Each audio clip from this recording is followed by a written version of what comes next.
Assalamualaikum warahmatullahi wabarakatuh. Alhamdulillahilladzi ahyana ba'da ma amatana wa ilayhi nusyur. Asyhadu an la ilaha illallah wahdahu la syarika lah wa asyhadu anna sayyidana wa nabiyyana Muhammad sallallahu alaihi wasallam. Allahumma la 'ilma lana illa ma 'allamtana innaka antal 'alimul hakim wa tub lana innaka antat tawwabur rahim. Rabbi shrah li sadri wa yassir li amri wahlul 'uqdatam min lisani yafqahu qawli.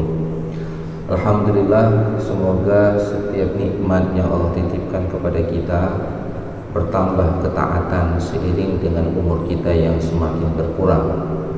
Mudah-mudahan umur kita yang masih tersisa menjadikan kita hamba yang soleh, hamba yang terus menebarkan kebaikan di tengah-tengah kehidupan umat.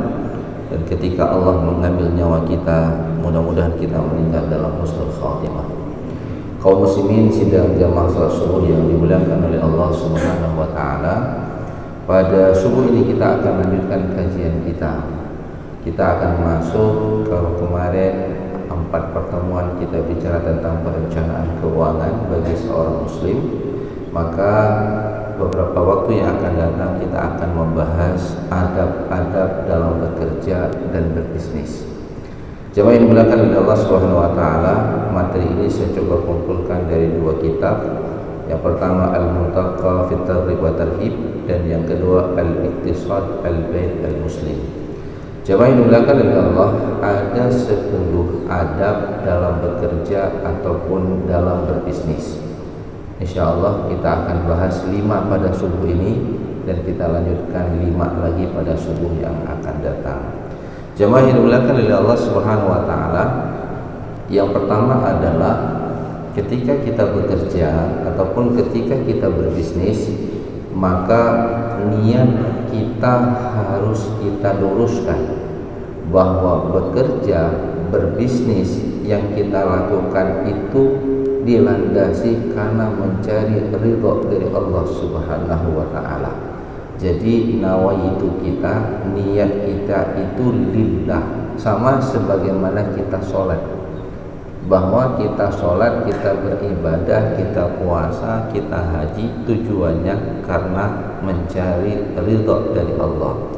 Maka jemaah yang dimuliakan oleh Allah Subhanahu wa taala, ketika kita menjadikan pekerjaan ini untuk mengharapkan ridha dari Allah Subhanahu wa taala, maka indikator sederhana bahwa harta yang kita dapatkan, pekerjaan yang kita lakukan itu barokah, indikator yang paling sederhananya adalah ketika pendapatan kita bertambah, ketaatan kita kepada Allah juga bertambah. Ketika Allah Subhanahu wa taala menitipkan aset kita yang semakin hari semakin banyak, 1 rumah jadi 2 rumah, 1 tanah jadi 2 tanah, jabatan terus naik, income kita bertambah, maka jemaah yang dimuliakan oleh Allah, kedekatan kita kepada Allah semakin meningkat, zakat pun kemudian kita keluarkan. Sebaliknya, bahagian bukan masuk dalam ketulusan niat bahwa kita bekerja karena Allah, ketika pendapatan kita bertambah, ketaatan kita berkurang. Selama ini belum punya jabatan, sholat tidak masbuk. Nah itu sederhana. Ketika punya jabatan, mulailah dia masbuk. Kenapa? Sibuk dengan urusan dunia, sibuk dengan urusan jabatan. Sepatutnya kita harus bisa mengelola. Kalau mungkin selama ini ketika kita belum punya jabatan, tahajudnya 2 rakaat, ketika kita punya jabatan bertambah menjadi 4 rakaat. Kenapa? Tantangan, halangan yang kita hadapi pun semakin banyak. Maka jemaah yang dimuliakan oleh Allah, saya ingin mengutip hadis yang diriwayatkan oleh Ibnu Majah, nomor hadis 2144. Ayuhan nas ittaqullah wa ajmilu fit talab, fa innan nafsa lan tamuta hatta tastawfiya rizqaha, wa in abta'a anha fattaqullah wa ajmilu fit talab, khuzu ma halla wa da'u ma harama. Di dalam hadis ini Rasulullah SAW mengatakan, ya ayuhan nas, wahai manusia, Ittaqullah, bertakwalah kamu kepada Allah. Wa ajmilu fit talab, tempuhlah jalan yang baik dalam mencari rizki. Fa inna nafsa lan tamuta hatta tastawfiya rizqaha, sesungguhnya tidaklah seorang itu akan meninggal dunia hingga ia benar-benar telah mendapatkan seluruh rezekinya. Jemaah yang dimuliakan oleh Allah, ada dua hal yang ingin kita garis bawahi dari hadis ini. Yang pertama, Allah mensandingkan ketakwaan dengan cara kita mencari harta. Jadi dunia dan akhirat kita dapat. Bagaimana kita dapatkan akhirat? Itu dimulai dengan peringatan dari Rasulullah SAW. Ya ayuhan nas ittaqullah, bertakwalah kamu kepada Allah. Yang kedua, wa ajmilu fi talab, bekerjalah, tempuhlah jalan yang baik dalam mencari rezeki. Artinya apa? Ketika kita bertakwa kepada Allah, maka kita akan mencari rezeki dalam parameter ukuran yang diridhoi oleh Allah. Kalau kita ingin mendapatkan akhirat, maka kita perbaiki cara kita bekerja, maka akhirat kita dapat. Jadi dua hal yang tidak mungkin untuk kita pisahkan.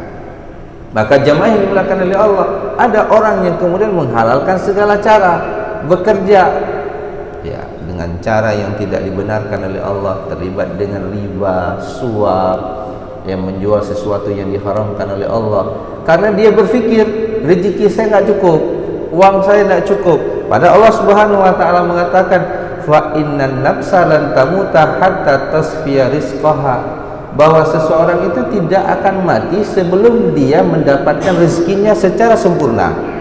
Wa in abta'anha fattaqullah wa ajmilu fit talab. Nah, maka bertakwalah kamu kepada Allah dan tempuhlah jalan yang baik dalam mencari rezeki. Jadi wa in abta'anha ini, kita tetap akan dapat rezeki kita walaupun telat. Jadi logika sederhananya begini Bapak, wah saya di PHK ini nggak dapat lagi rezeki. Ketahuilah bahwa ketika kita berhenti dari satu pintu rezeki, maka kita akan mendapatkan pintu rezeki berikutnya. Bagaimana caranya? Allah akan memberikan caranya kepada kita dengan tetap memaksimalkan ikhtiar. Maka jemaah yang dimuliakan oleh Allah Subhanahu wa taala, jangan kemudian di dalam hadis ini dia katakan khuzu mahalla wa da'u maharrama, tempuhlah jalan-jalan dalam mencari rezeki yang halal, tinggalkan yang haram.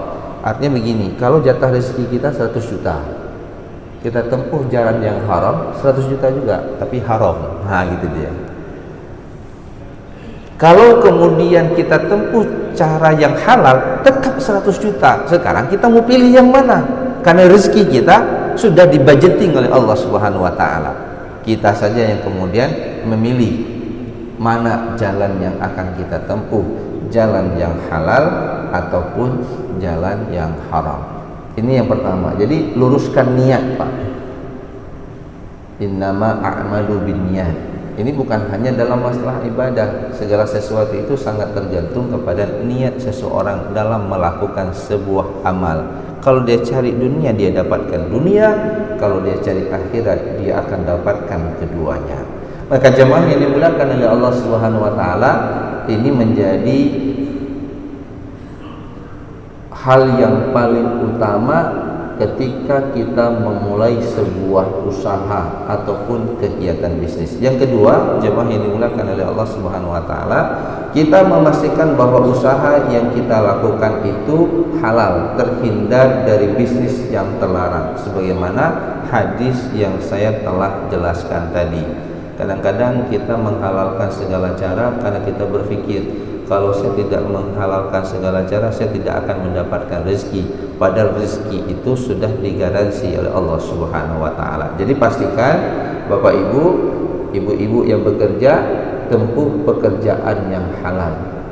Buat suasana bekerja yang halal. Jangan menghalalkan segala cara karena kita ingin mendapatkan pekerjaan ataupun jabatan-jabatan tertentu. Kemudian yang ketiga, jemaah yang dimuliakan oleh Allah Subhanahu wa taala, kita memastikan bahwa pembeli ataupun mitra di mana kita bekerja sama itu setuju dengan perjanjian yang sudah kita lakukan. Nah, ini jemaah yang dimuliakan oleh Allah Subhanahu wa taala terkait dengan masalah akad. Karena akad itu menimbulkan hak dan kewajiban. Jadi ketika kita bekerja, kalau ASN itu ketika dia dilantik, kemarin ada pelantikan P3K seluruh Indonesia untuk Kementerian Agama, itu kan ada perjanjian kerja yang kemudian ditandatangani. Artinya apa? Jemaah yang dimuliakan oleh Allah Subhanahu wa taala, bahwa kedua belah pihak ketika dia melakukan perikatan kerjasama ataupun bapak mengambil pembiayaan di bank syariah, itu ada akad yang ditandatangani, bahwa kita mengetahui secara baik apa yang kemudian menjadi hak kita, apa yang kemudian menjadi kewajiban kita, dan kedua belah pihak telah setuju, kalau bahasa fikihnya telah ridho dengan apa yang mereka transaksikan. Nah, jemaah yang dimuliakan oleh Allah Subhanahu wa taala, Allah Subhanahu wa taala mengatakan di dalam Al-Qur'an, ya ayyuhalladzina amanu aufu bil uqud. Hai orang-orang yang beriman, sempurnakan kewajiban Anda ketika Anda telah membuat uqud, perikatan ataupun perjanjian-perjanjian. Nah, jemaah yang dimuliakan oleh Allah, nantinya kalau ada masalah 4 bulan pertama oke, nggak ada problem. Bulan kelima mulai ada masalah, maka kembali kepada perjanjian. Apa hak Anda, apa kewajiban saya, apa hak saya, apa kewajiban Anda, tertulis. Ini jemaah yang dimuliakan oleh Allah, bahagian penting dari sebuah perjanjian ataupun bekerja ataupun berbisnis. Nah, yang keempat, jemaah yang dimuliakan oleh Allah Subhanahu wa taala, ketika kita bekerja, ini termasuk dalam tatap, termasuk dalam pembahasan adab, bahwa ketika kita bekerja secara totalitas, bekerja secara sempurna, mengarahkan semua kemampuan kita untuk melaksanakan pekerjaan yang telah diamanahkan kepada kita. Jadi ya, misalnya perjanjian bekerjanya 8 jam, ya 8 jam kita bekerja, sehingga pendapatan kita itu menjadi halal. Yang jadi problem di kalangan PNS, ketika dia mendapatkan SK PNS, dia sekolahkan SK-nya. Maksudnya dia sekolahkan, Pak, dikasih ke bank itu, Pak, supaya dapat pembiayaan, Pak. Lalu dia dapat, jadi ada down payment di depan. Nanti gajinya tinggal bayar kemudian, kan gitu kan. Jadi saya mau buat rumah nih, salah tidak? Salah, boleh saja, karena diizinkan dalam regulasi pemerintah. Oke, ambil SK PNS, hari ini dilantik dapat SK PNS, besok disekolahkannya ke bank. Nah, ngambil pembiayaan itu jadi jaminan maksudnya. Nah, ketika itu jadi jaminan, dia dapat 400 juta di depan atau 200 juta. Lalu gajinya dipotong kan, bayar kemudian. Ketika itu dia lakukan, berarti pendapatan per bulannya kan menciut, Pak. Dia tetap harus bekerja dengan sempurna. Ini yang gawatnya, karena pekerjaan dia, pendapatan dia per bulan karena SK-nya sudah disekolahkan jadi berkurang, akhirnya dia nambah job sampingan, Pak. Itu yang bahaya. Sehingga pekerjaan dia yang sepatutnya disempurnakan di kantor itu ditinggalkan. Ini orang-orang yang tidak punya adab dalam bekerja, orang-orang yang tidak taat dengan perjanjian yang sudah ia lakukan. Maka jemaah yang dimuliakan oleh Allah Subhanahu wa taala, bagi kita sebagai seorang muslim, ketika kita sudah bekerja, terlibat dalam suatu bisnis, maka totalitas ketika kita bekerja, bekerjalah secara sempurna.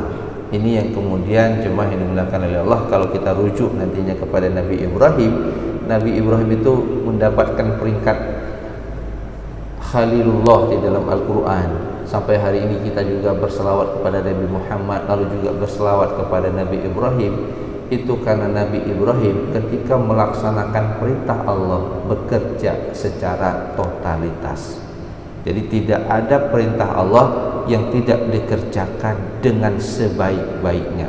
Contoh ketika dia menyembelih Ismail, bagaimana dia asah dulu, dia tajamkan pisaunya, ditutup mata Ismail, tidak dinampakkan pisau. Ini adalah adab-adab dia ingin menyelesaikan perintah Allah dengan sebaik-baiknya. Yang terakhir, jamaah yang dimuliakan oleh Allah, nanti 5 lagi kita akan lanjutkan pada minggu yang akan datang, bahwa ketika kita bekerja, ketika kita berusaha, ketika kita berbisnis, jangan pernah kita melakukan berbagai rekayasa.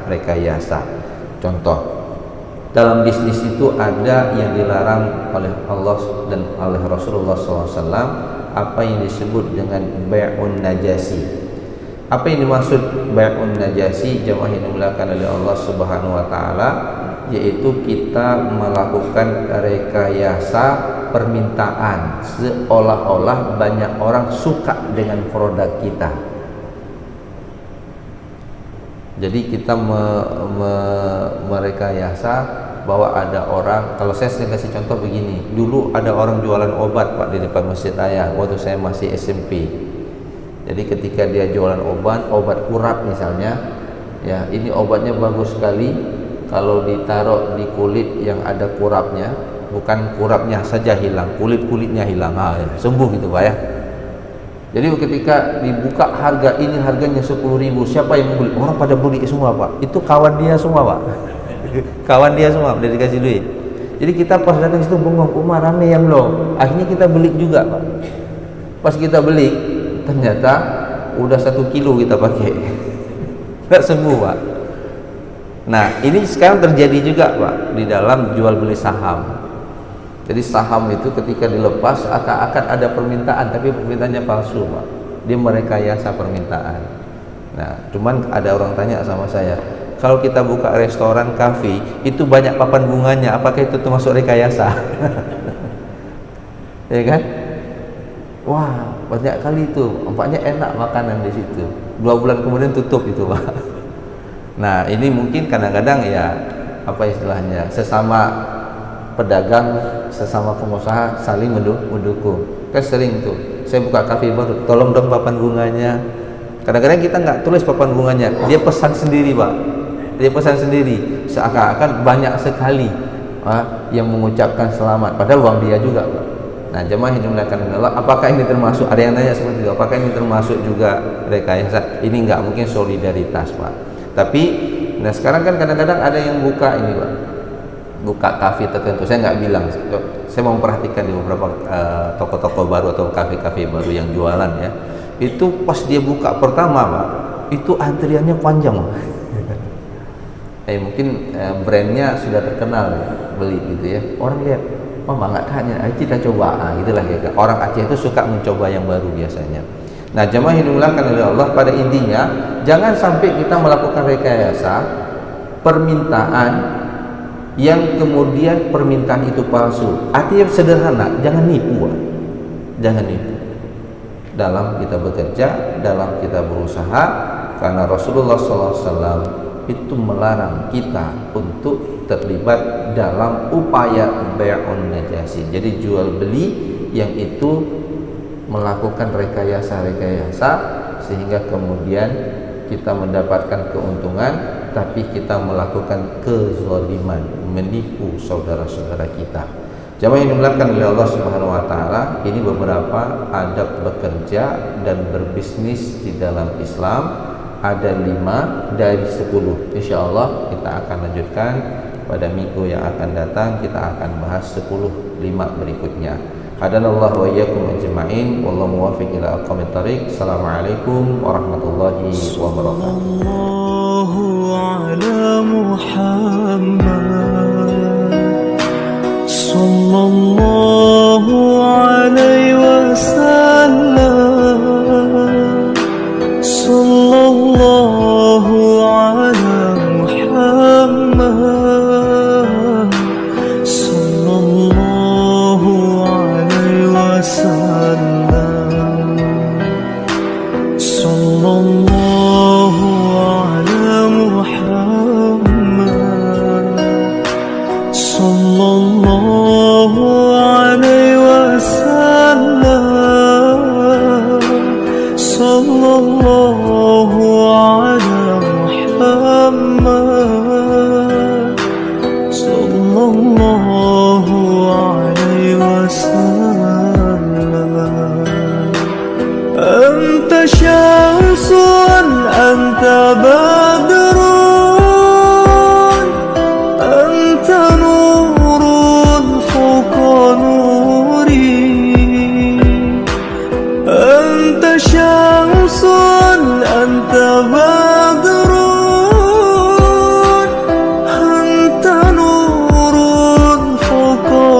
aku